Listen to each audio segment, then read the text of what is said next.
students. So this is the vase I threw in the wheel throwing video that you all saw. And now it's leather hard, about the consistency of cheese. It's still soft, like you can like carve into it, but it's hard enough to hold its form. And trimming is, see how the bottom's all rough? Trimming is going to make the bottom look pretty. So it's about this thick. So I have some room to make a pretty bottom here. So the old-fashioned way to trim is you put the vessel on the wheel and you turn the wheel on slowly. And you sort of like hold your hand here and you measure with your finger and you center it on the wheel. This takes a little bit of time. And after you center it, then you put 3 balls of clay to hold it down, like this. And that's how you trim, old-fashioned style. Everybody should know how to do that because it's a good skill to have. But I bought a piece of technology for our classroom. It's called a Giffen grip.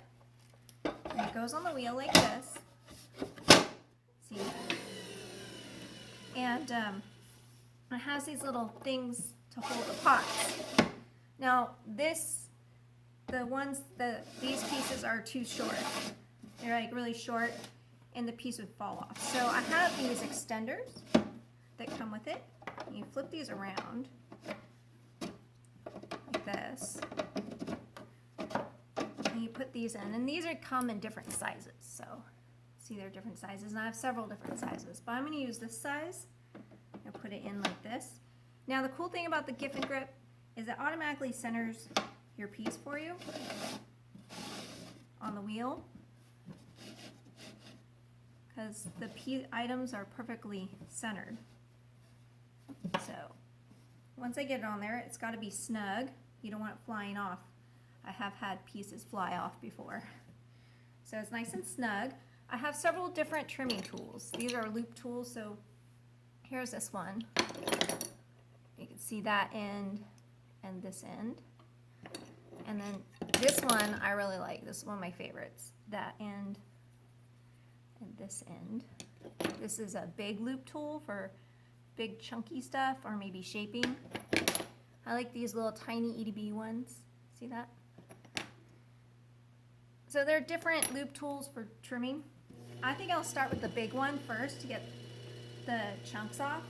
And I like to keep my hand on here just to like hold it steady. And I'm gonna trim off these chunks, the big chunks.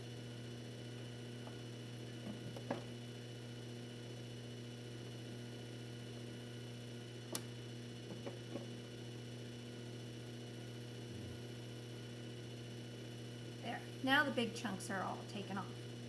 So you don't want the wheel going too fast when you're doing this. Now I'm going to take this tool, which is pretty much my favorite trimming tool. It's nice and sharp on the edges, and so it really gets in there.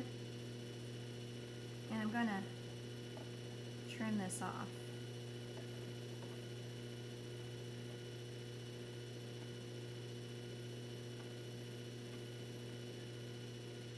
Now, to make a foot, which a foot's like just like a little ledge on your piece, and what I like to do is I like to take the tool and I'll go in where I want the foot to start, right about here. And I can see now that when I was throwing this, my piece wasn't perfectly centered, because I'll show you later, but when I take it off. But it's a little uneven, but that's okay. Happens sometimes. As I say, I'm not the best thrower in the whole world, but I really enjoy it and I've been doing it for a long time. So now I have my little indentation in there. And maybe I could show it to you. I'll pick this up so you can see closer. See the little indentation I made right there? And so now I'm going to start trimming out the inside to make that foot.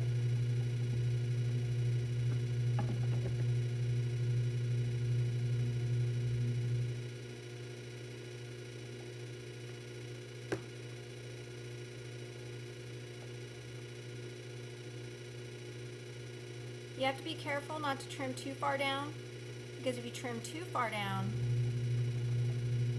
you'll go right through the bottom of your pot. And I've done that so many times in my life, trimmed right through the bottom of my piece. I still do it now occasionally.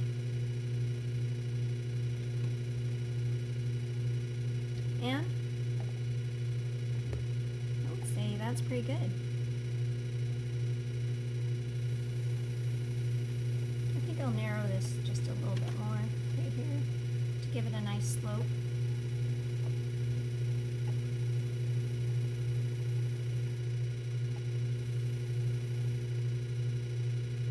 And that's it. That's a nice flip. So here, and I made the bottom of the pot look pretty. And now I will sign my name on it, and I will let it dry, and then it's ready for bisque firing. Unless I wanted to do some more decoration to it, which I could if I wanted to decorate it more. But that's basically trimming. And you can see how it's slightly uneven. It's a little thicker on this side than this side. That's because my clay wasn't exactly centered 100% perfect.